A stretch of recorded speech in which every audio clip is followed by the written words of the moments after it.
اس آیت مبارکہ کے اندر اللہ رب العزت نے دو بیماریوں اور ان کے علاج کا ذکر فرمایا۔ فرمایا کہ یہودیوں کے اندر یہ دو طرح کی بیماریاں بہت زیادہ پائی جاتی تھی۔ پہلی بیماری حب جاہ تھی، یعنی عزت اور مرتبے کی محبت۔ نمبر دو حب مال، یعنی دنیا کے مال و دولت کی محبت۔ ان دو بیماریوں کا تذکرہ فرمایا، اور اس کے بعد اللہ تبارک و تعالی نے ان دونوں بیماریوں کا علاج بھی بتا دیا۔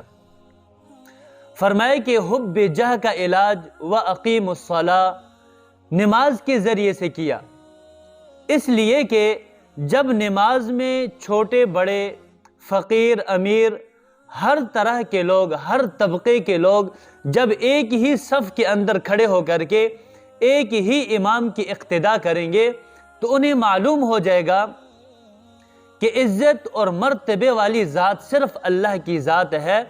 انسان تو ایک عاجز ہے، ایک کمزور ہے، بہت ہی زیادہ عاجز ہے۔ عزت تو صرف اسی ایک ذات کی ہے۔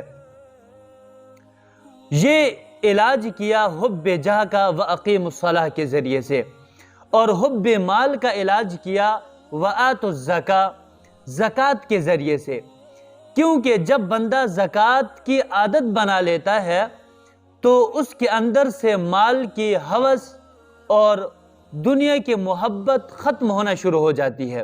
جب دنیا کی محبت ختم ہو جاتی ہے تو پھر انسان جو ہے وہ اللہ کی طرف متوجہ ہو جاتا ہے اور خالصتاً ہر ایک کام اللہ کی رضا کی خاطر کرتا ہے۔